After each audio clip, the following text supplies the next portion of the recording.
Assalamualaikum kawan-kawan, apa kabarnya? Semoga selalu sehat ya. Di video kali ini, saya akan menjelaskan materi untuk memenuhi tugas UAS mata kuliah pendidikan anti korupsi. Apa sih tujuan dari adanya video ini? Nah, tujuannya itu untuk menjelaskan pemahaman saya terhadap materi bentuk-bentuk korupsi. Sebelum lanjut ke pembahasan, ada baiknya kita saling mengenal dulu ya. Karena pepatah mengatakan, tak kenal maka tak sayang.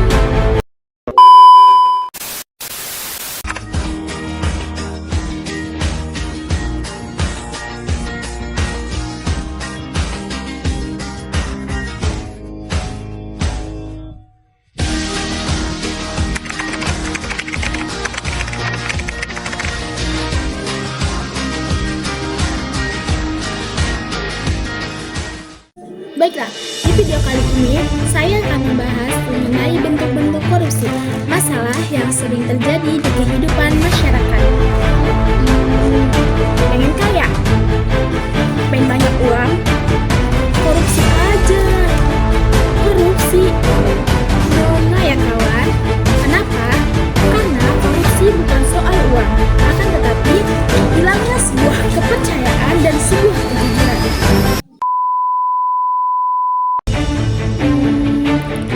Korupsi mungkin sebuah kalimat yang sering kita dengar di kehidupan sehari-hari. Namun, tidak semua orang memahami mengenai bentuk-bentuk korupsi. Sebelum kita lanjut ke pembahasan materi, ada baiknya kita mengenal secara singkat apa saja materi yang akan kita bahas kali ini.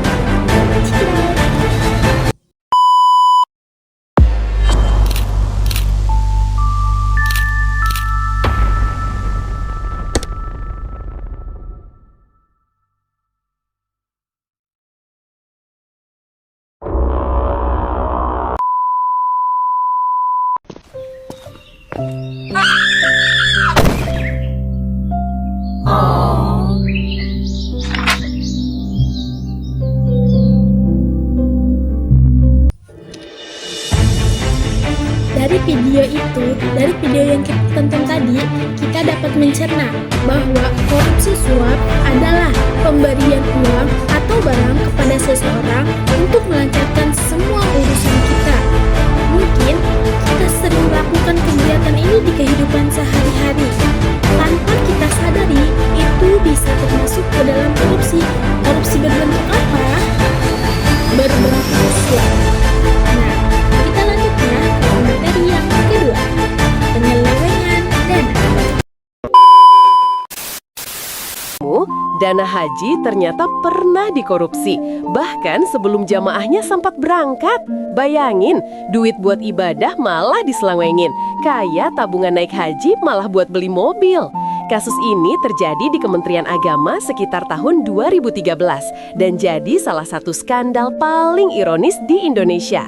Awalnya, dana haji ini mau dipakai buat investasi biar berkembang, tapi malah dikorupsi lewat proyek dan pinjaman fiktif. Kerugiannya ratusan miliar rupiah. Duit yang harusnya buat jamaah malah lenyap entah kemana. Mungkin mereka mikir, ya udah naik hajinya nanti aja, yang penting duitnya duluan. Kasus ini sampai bikin Menteri Agama waktu itu kena imbas dan dihukum. Tapi prosesnya makan waktu lama banget.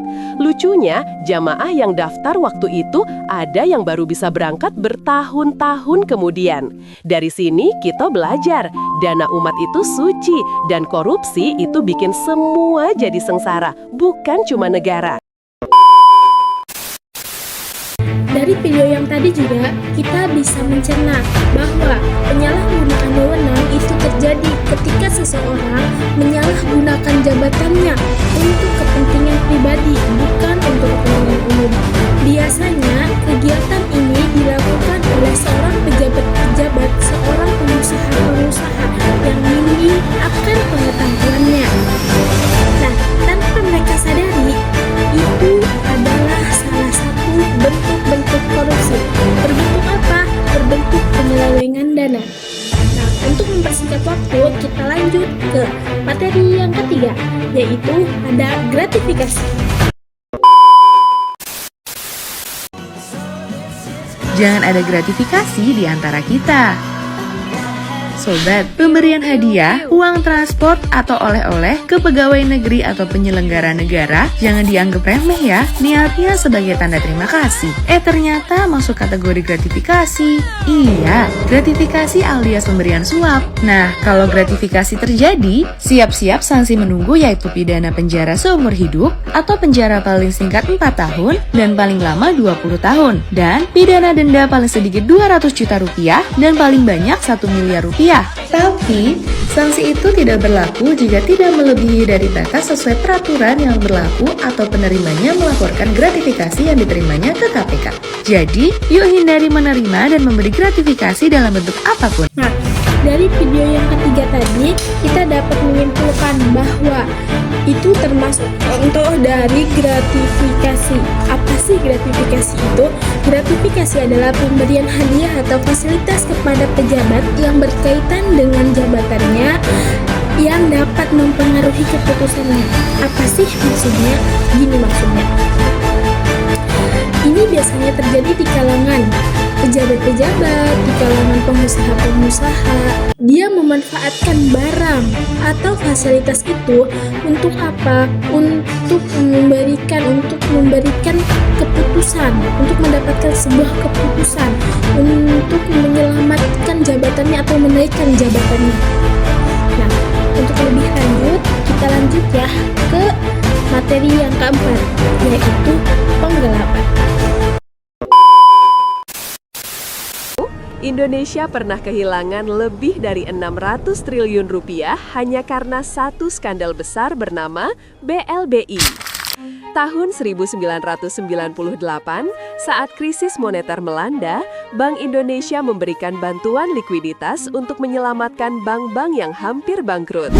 Jumlahnya nggak main-main, total bantuan mencapai 600 triliun. Tapi bukannya dipakai untuk menyelamatkan bank, sebagian besar dana itu justru dikantongi oleh para konglomerat dan pejabat. Bantuan untuk bank malah berubah jadi aset pribadi, rumah mewah, mobil sport, bahkan kapal pesiar. Di sisi lain, rakyat menderita, harga bahan pokok naik, tabungan hilang, dan ekonomi ambruk.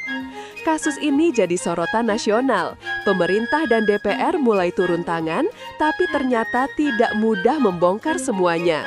Banyak nama besar justru melarikan diri ke luar negeri dan hingga kini masih ada yang berstatus buron. Skandal BLBI jadi salah satu kasus korupsi terbesar di Indonesia. Dampaknya masih terasa hingga sekarang. Jadi, menurut kamu, apakah kasus sebesar ini bisa benar-benar selesai? Baiklah, dari video yang tadi, kita tahu bahwa contoh tersebut adalah contoh dari penggelapan. Apa sih penggelapan itu? Penggelapan adalah tindakan menahan atau menguasai atau mengambil barang yang bukan haknya. Gimana sih itu maksudnya? Maksudnya seperti ini. Ketika barang itu atau uang atau hadiah itu bukan punya kita, akan tetapi kita mempunyai rasa ingin menguasai, ingin menahannya, ingin mengambilnya. Kita sadar kalau itu bukan hak kita, tapi kita berusaha untuk menahannya, kita berusaha untuk mempertahankannya. Itu termasuk ke dalam korupsi. Korupsi apa? Korupsi penggelapan. Mungkin ini sering terjadi kepada orang-orang yang diberi kepercayaan. Orang-orang yang diberi kepercayaan sehingga mereka muncul di otak mereka kalau barang itu barang milik saya, padahal itu bukan. Nah, untuk materi yang terakhir ada nepotisme.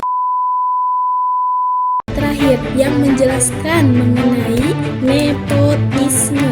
Apa sih nepotisme itu? Nepotisme adalah tindakan mempekerjakan keluarganya atau orang terdekatnya saja tanpa memikirkan kemampuannya, tanpa mempertimbangkan kemampuannya. Gimana sih maksudnya? Seperti ini. Ketika kita menjadi pejabat, ketika kita atau mereka yang mempunyai jabatan tinggi, mereka mempunyai seorang terdekat mereka atau keluarga mereka. Jadi mereka hanya mempekerjakan orang terdekatnya saja. bekerja saja untuk meneruskan pekerjaannya tanpa mempertimbangkan apa kemampuan mereka. Di luar sana, banyak yang mempunyai kemampuan hebat, tapi dia tidak dikerjakan. Karena apa? Karena dia tidak mempunyai hubungan dekat dengan orang dalam tersebut.